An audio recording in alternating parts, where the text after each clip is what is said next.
우리나라에 이 개신교가 전래된 것은 지금으로부터 약 133년 전입니다. 133년 전에 개신교가 이 땅에 전해졌습니다.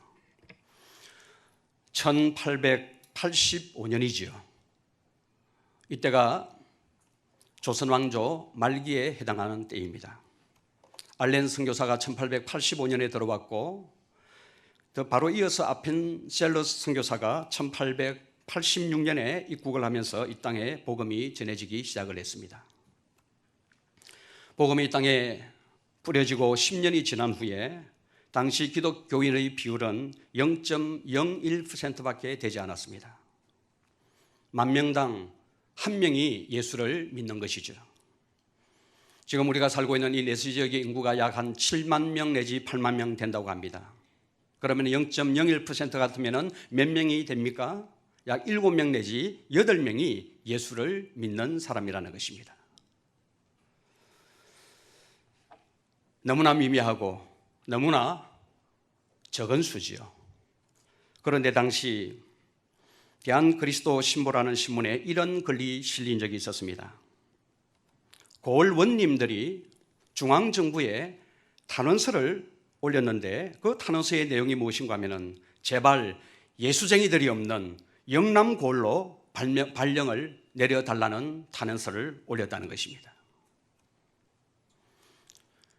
왜 이런 탄원서를 올렸을까요? 조선 왕조 말기 같으면 매간매직이 굉장히 심한 때였습니다. 대부분의 관직은 다 돈을 주고 샀습니다.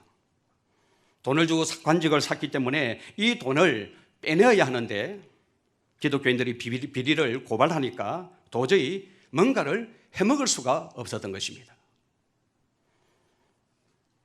그러니까 비교적 기독교인의 수가 적은 영남고을로 우리를 발령 내려달라 하는 그런 탄원서를 올렸다는 사설이 1898년 대한그리스도 신보에 실린 적이 있었습니다.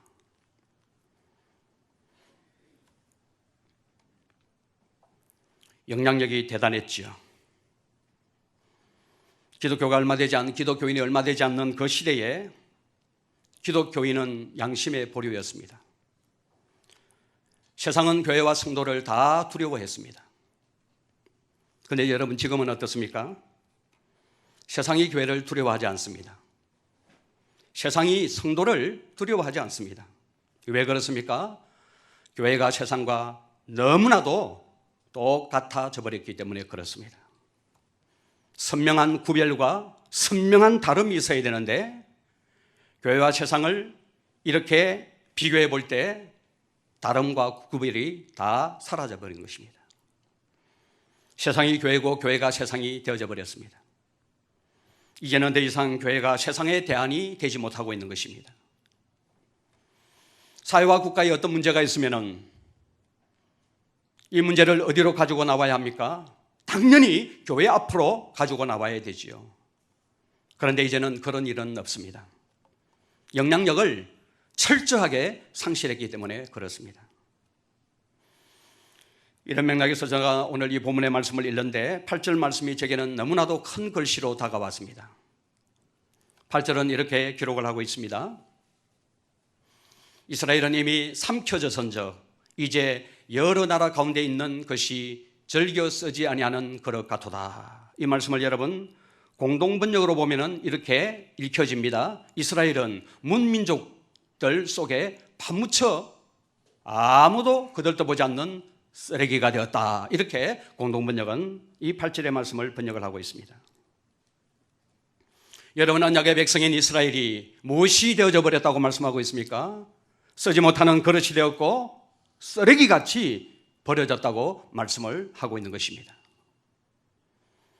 오늘 본문은 이스라엘이 쓰레기가 되어버린 이유가 무엇인지를 말씀하고 있는 내용이에요.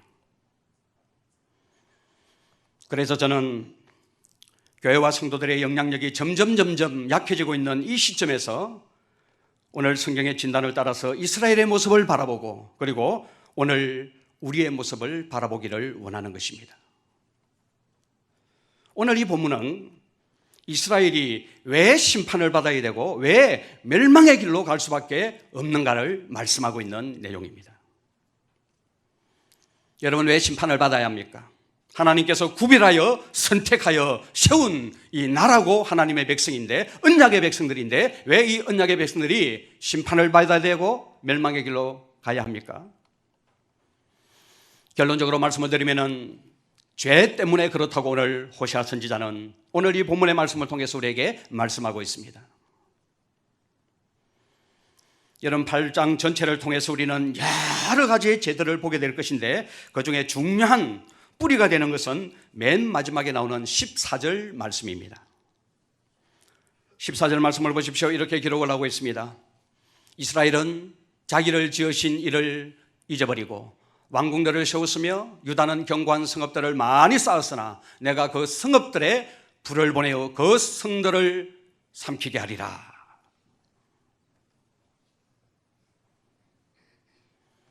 이스라엘이 자기를 지으신 하나님을 잊어버렸다는 거예요. 그래서 너희들이 왕궁을 많이 세우고 성읍들을 견고하게 해도 내가 불을 보내어서 그 왕궁과 성읍들을 다 삼켜버리고 말 것이다. 그렇게 말씀을 하고 있습니다.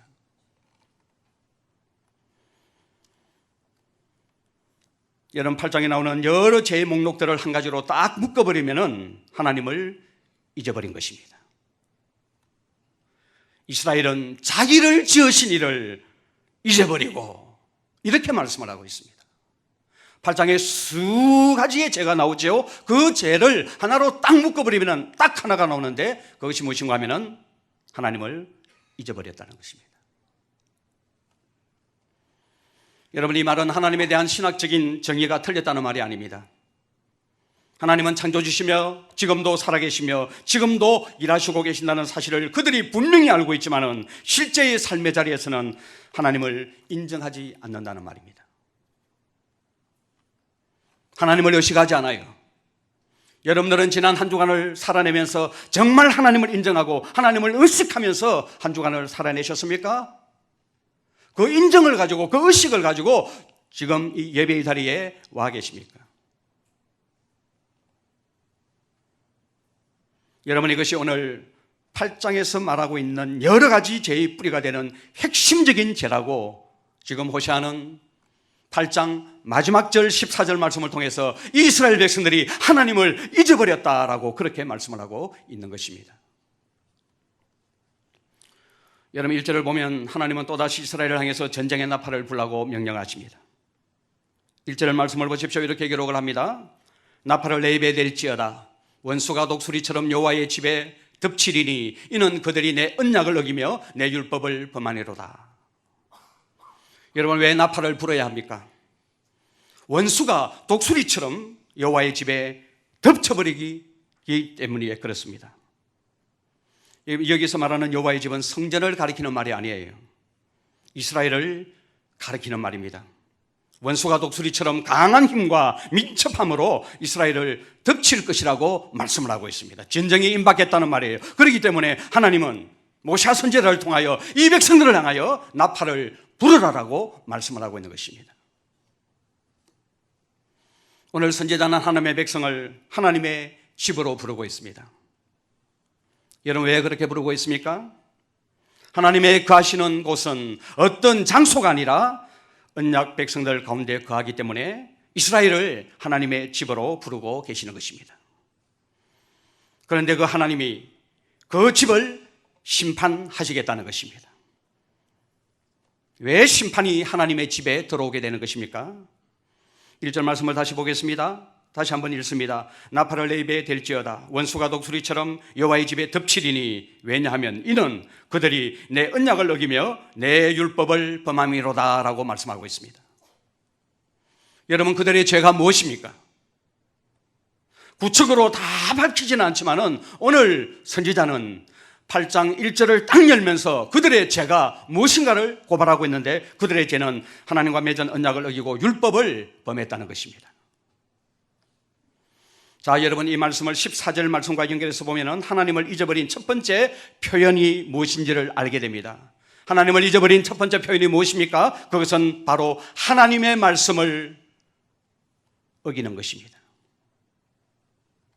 하나님을 잊어버리고 하나님을 인정하지 않는 첫 번째 모습은 하나님의 말씀을 따라 살지 않는 모습으로 나타난다는 것을 오늘 본문이 우리에게 말씀을 해주고 있는 것입니다.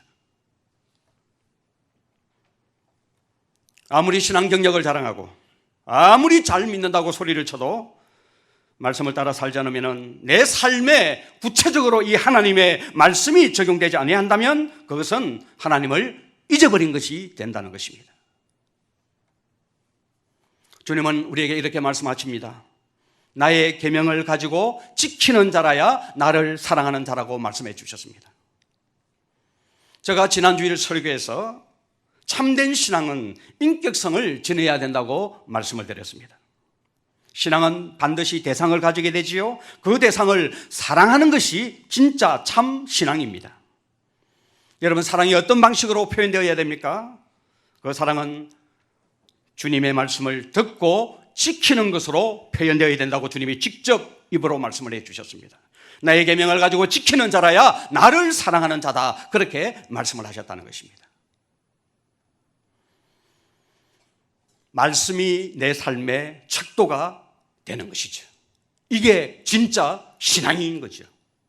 뭘 해도 하나님의 말씀이 기준이 되는 것이죠. 그리고 그 말씀을 힘써 삶 속에서 지키고 살아내는 이것이야말로 참 신앙인 것이죠.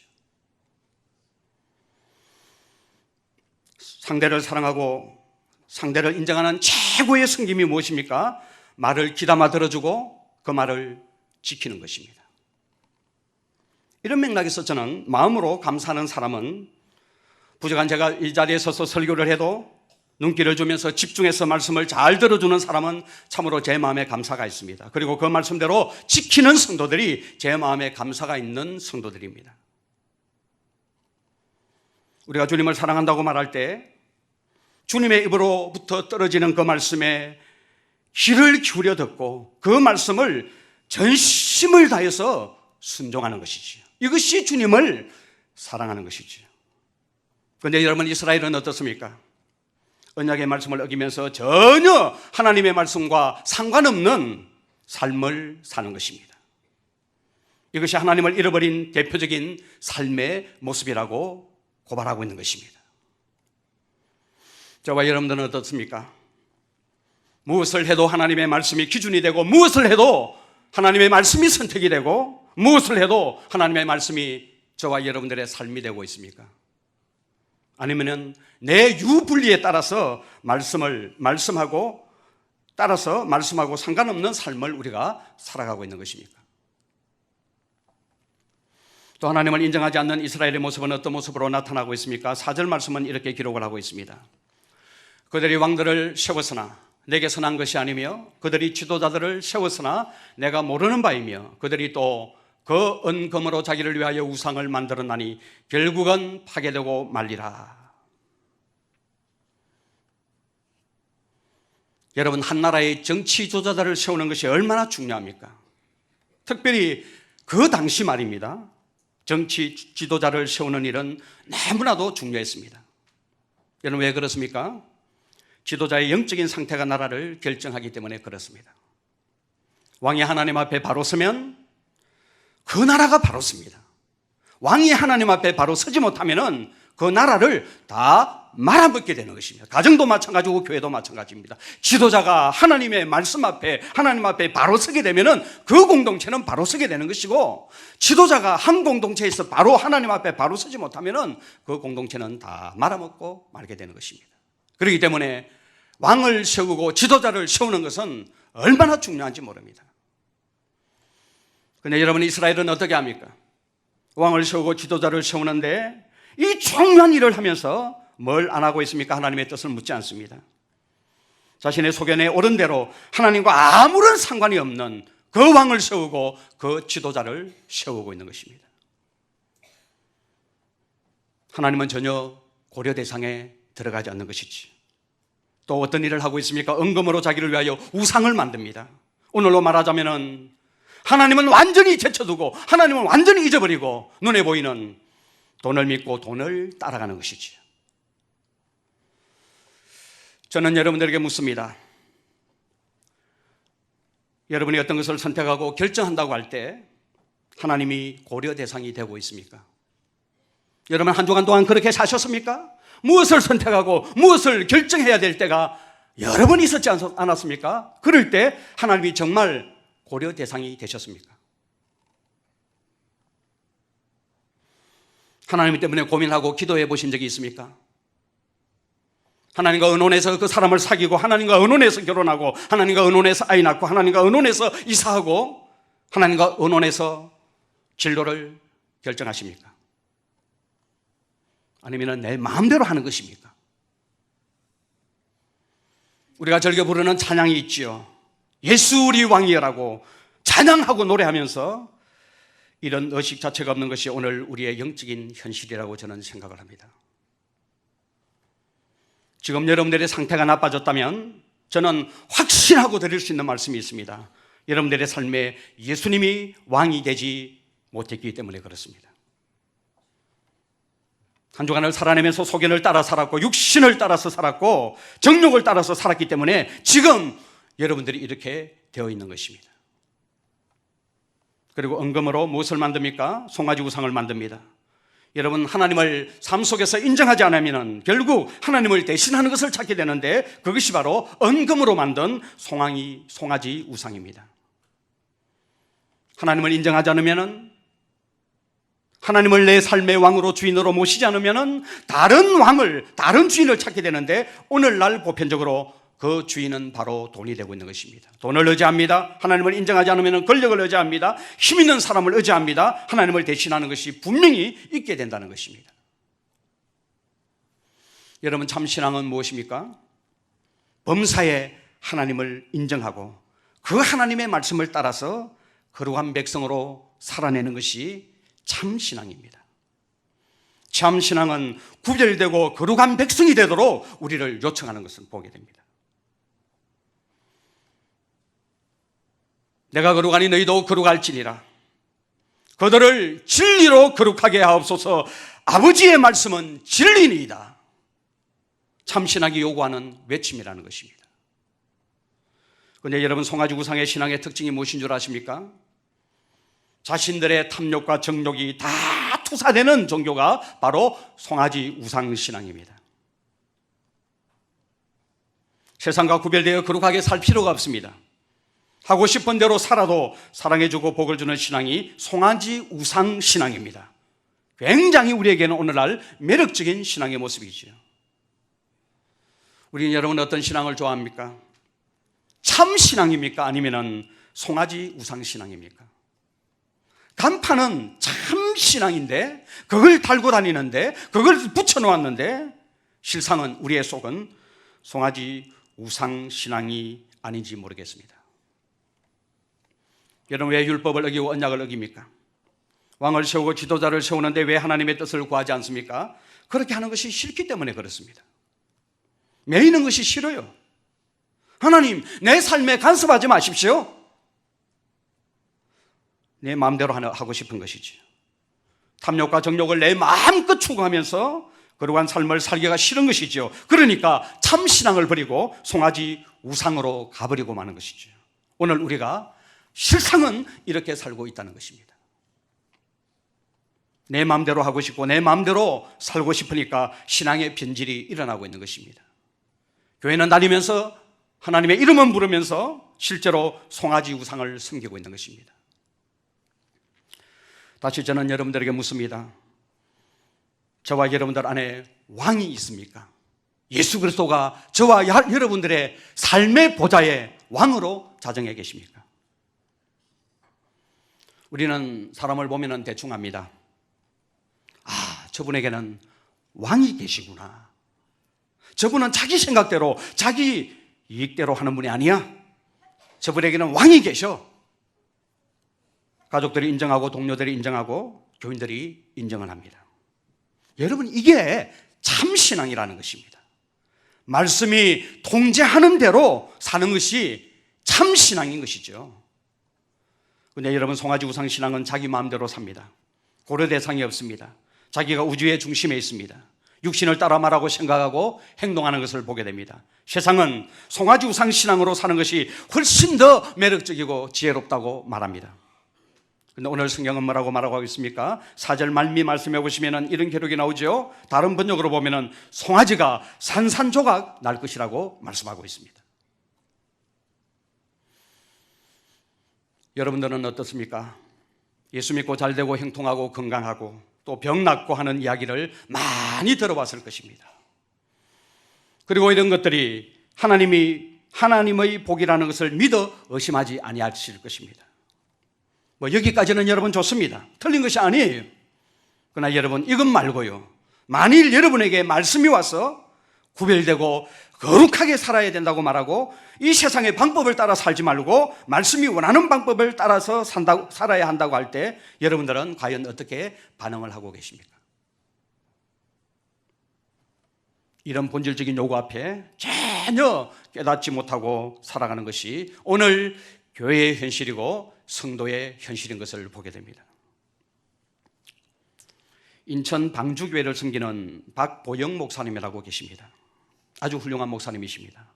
의사로 살다가 뒤늦게 하나님의 부름을 받고 목사가 되신 분이십니다. 이분은 부르면 어디든지 달려가서 말씀을 전하시는 분이십니다. 제 바람은 이분 한번 모시면 좋겠어요. 10월 달에 있을 우리 부흥회 때에 한번 모시도록 제가 섭외를 한번 해보도록 하겠습니다. 한 번은 남해안 어촌마을 집회에 갔는데 두 할머니 권사님이 식사를 그렇게 정성껏 대접해 주셨다고 합니다. 이 두 권사님은 어릴 때부터 동네에서 같이 지내신 분이신데 식사 후에 6.25 전쟁 때 겪은 이야기를 하시면서 지금껏 풀리지 않는 질문이 있다고 하시면서 질문을 하셨습니다. 6.25 때 이 공산군이 남해안에 이 동네까지 쳐들어왔는데 사람들을 다 공터에 모아놓고 총을 들이대면서 예수 믿는 사람은 오른쪽에, 예수 믿지 않는 사람은 왼쪽으로 가라고 했다는 것입니다. 그때 분위기는 예수 믿는 사람을 다 죽일 것 같은 분위기였다고 합니다. 마을에 교회에 다니는 사람들이 많이 있었는데 다 머뭇머뭇했다고 해요. 그런데 장로님 한 분이요, 예수를 안 믿는다고 왼쪽에 가서 섰습니다. 그러니 교인들 대부분이 다 왼쪽으로 가서 섰다는 것입니다. 당시 나이가 어린 처녀였던 이 두 권사님은 차마 예수님을 안 믿는다고 할 수가 없어서 오른쪽으로 가서 섰습니다. 그쪽에는 단 2명밖에 없었습니다. 그런데 공산군은 두 자매를 보면서 너희들은 가라고 그렇게 말하고 남은 사람은 다 총살을 했다는 것입니다. 지금도 풀리지 않는 의문으로 이것이 남아있다는 것입니다. 이 말을 듣고 난 뒤에 박보영 목사님이 두 권사님에게 이렇게 설명을 해주었다고 합니다. 공산당과 사람들이 바라보는 방향이 다르니까 착각해서 일어난 것입니다. 두 권사님이 예수 믿는다고 오른쪽으로 간다는 게 공산당 방향에서 보면은 그쪽이 어느 쪽입니까? 왼쪽이니까요. 예수 안 믿는 사람이 가는 쪽이 되어버리죠. 그래서 두 권사님은 살아났다고. 저는 이 간증을요, 유튜브 영상으로 들으면서 참 많은 생각을 했습니다. 우리가 위기의 순간에 우리는 기로에 서게 됩니다. 참 신앙의 길로 가느냐, 아니면은 송아지 우상 신앙 쪽으로 가느냐. 바로 이때에 신앙의 진면목이 나타나게 되는 것이죠.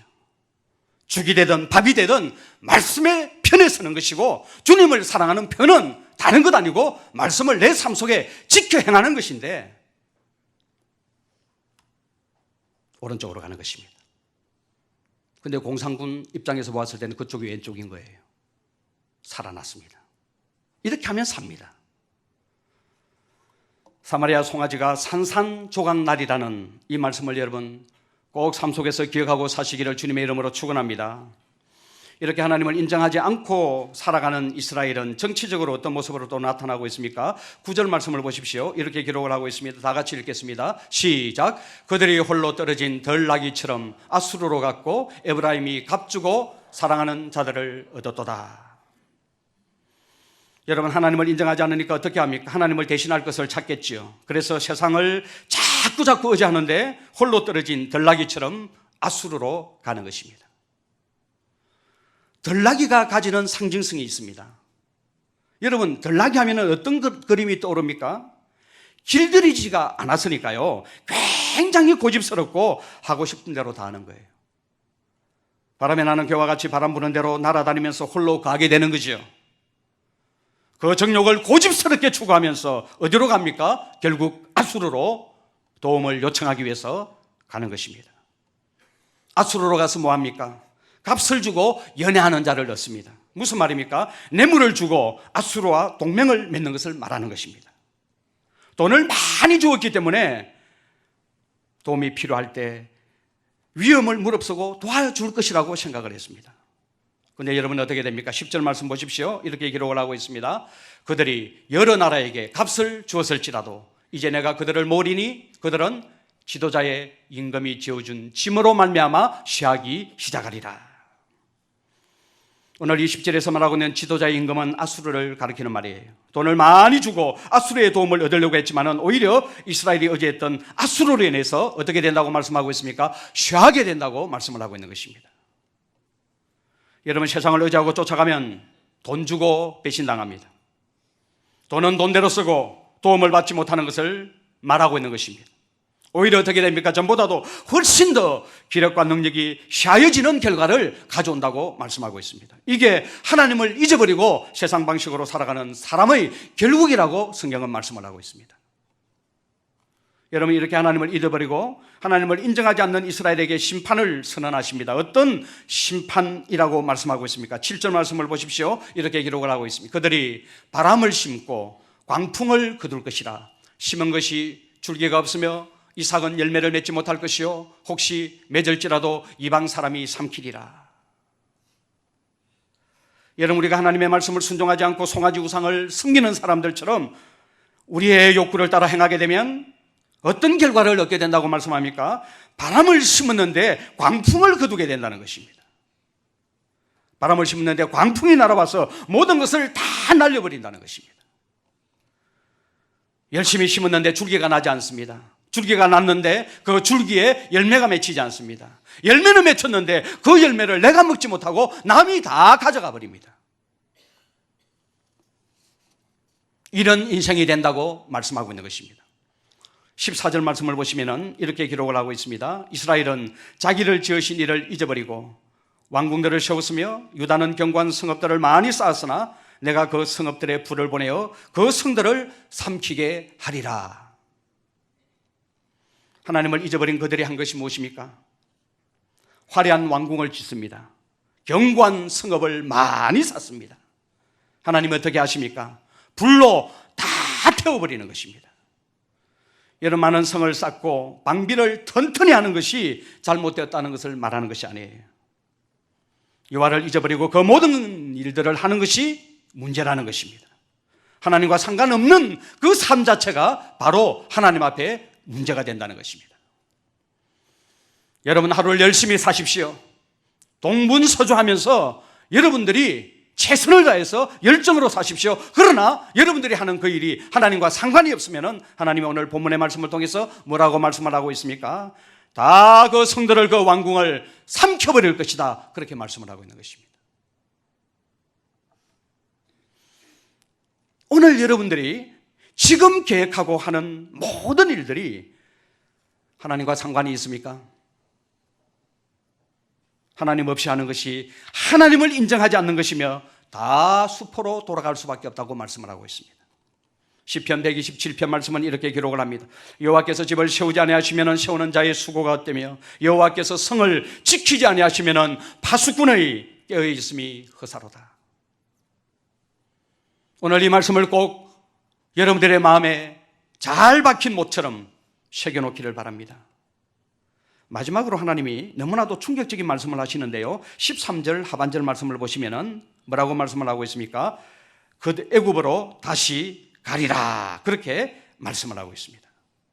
이스라엘 백성들이 애굽으로 다시 가게 된다는 말씀을 하고 있습니다. 여러분, 이스라엘의 최고의 자랑이 무엇입니까? 출애굽입니다. 이스라엘의 역사에서 두고 이야기되어져야 할 최고의 영광은 애굽에서 나온 것입니다.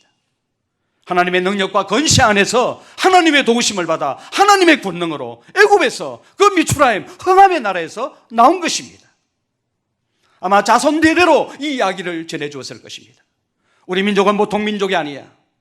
430년 동안 애굽에서 억압받고 있을 때 전능하신 하나님의 손이 우리와 함께 하셔서 홍해를 가르시고 광야 생활을 거치게 하시고 요단강을 가르시고 가나안에 있는 칠족속들을 다 멸하시고 이곳에 하나님의 나라를 세웠다. 출애굽의 역사를 분명히 자녀들에게 말해 주었을 것입니다. 영광입니다. 놀라운 일입니다. 그런데 오늘 성경은 뭐라고 말씀하고 있습니까? 이들이 다시 애굽으로 가게 될 것이라고 말씀을 하고 있는 것입니다. 무슨 이야기입니까, 여러분? 애굽의 종되었던 그때의 형편으로 다시 돌아가게 된다는 말입니다. 실제로 이스라엘이 어떻게 됩니까? 아수르에 의해서 쫄딱 망하게 되고 포로로 끌려갑니다. 그리고 산산조각이 나서 오늘 말씀대로 다 이스라엘 백성들이 흩어지게 되는 것을 이스라엘의 역사에서 우리는 보게 됩니다. 이 말씀대로 애굽으로 다시 가는 것이요, 비참에 던져지는 것이지요. 여러분, 인간의 어리석임이 어디에 있습니까? 일을 당하고 난 뒤에 깨닫는다는 데 있습니다. 우리는 지금 신명기의 그 말씀이 그대로 이스라엘의 역사에서 성취되고 있는 것을 보고 있습니다. 하나님이 말씀하신 것은 반드시 이루어집니다. 오늘 새벽에도 제가 여러분들에게 말씀을 드렸죠. 신명기 28장은 아주 유명한 장입니다. 순종하는 자가 받을 복과 불순종하는 자가 받을 저주에 대해서 말씀을 하고 있습니다. 너희들이 약속의 땅에 왔어도 하나님의 말씀에 온전히 순종으로 살아내지 못하면은 결국은 적국의 포라가 되어서 다 흩어지게 되리라. 그 말씀을 오늘 아침에 보았지 않습니까? 그 말씀이 지금 실현되고 있는 장이 오늘 호시아 선지자를 통해서 말씀되고 있는 것입니다. 우리는 이 말씀이 이루어진 뒷세대에 살고 있습니다. 그렇다면 우리가 해야 될 일이 무엇입니까? 하나님의 말씀 그대로 될 줄로 믿고 언약의 말씀을 굳게 지키며 살아가는 것이지. 하나님의 말씀은 1.1획도 땅에 떨어지지 아니하고 그대로 성취되기 때문에 이 말씀을 굳게 붙잡고 살아야만이 우리가 복된 삶을 살아낼 수가 있다는 것입니다. 사랑하는 성도 여러분, 성도의 존귀와 영광은 어디에 있습니까? 범사에 하나님을 인정하고 하나님의 말씀대로 살아가는 삶이 있는 그곳에 바로 하나님의 존귀와 영광이 있는 줄로 믿습니다. 많은 성도님들이 이런 말씀을 하시는 것을 저는 듣습니다. 믿음으로 살기가 너무나 어렵다는 것입니다. 정말 여러분, 믿음으로 세상을 사는 게 정말 어렵습니까? 믿음으로 안 살아보셨으니까 그런 말을 하시는 것입니다. 믿음으로 살아보십시오. 세상의 방법이 아닌 하나님의 말씀을 따라 살아가 보십시오. 하나님 안에 정답이 있는 줄 알고 말씀을 딱 붙들고 그 말씀이 가르치는 대로 살아가 보십시오. 그게 여러분 종기가 있고 영광이 있다는 사실을 경험하게 될 것입니다. 지난주에도 말씀을 드렸지만 지금 우리나라가 처해 있는 상황은 히히호호할 때가 아니라고 저는 생각을 합니다. 저는 지금이 위기라고 생각을 합니다. 여러분 생각을 해보십시오.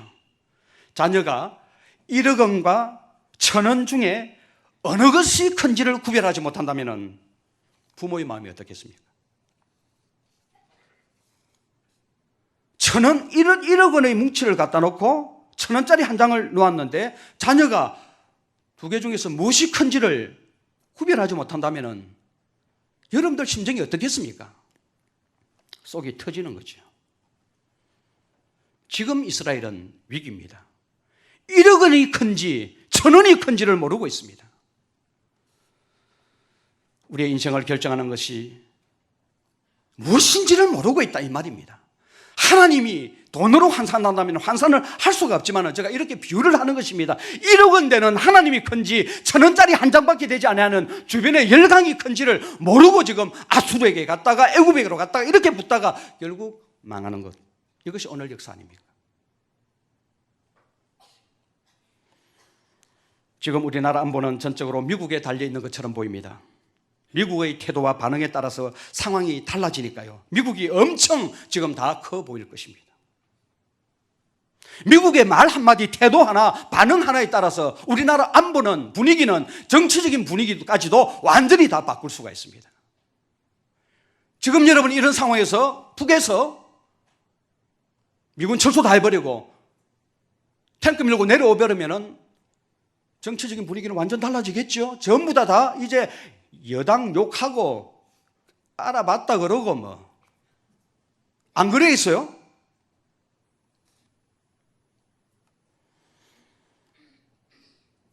지금 분위기를 볼 때는 미국이 엄청 커 보이고 우리나라의 모든 안보와 운명이 다 미국에 달려있는 것처럼 보입니다.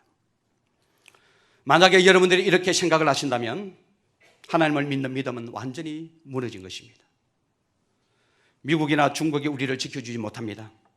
오직 하나님만이 우리를 지켜주실 줄 믿습니다.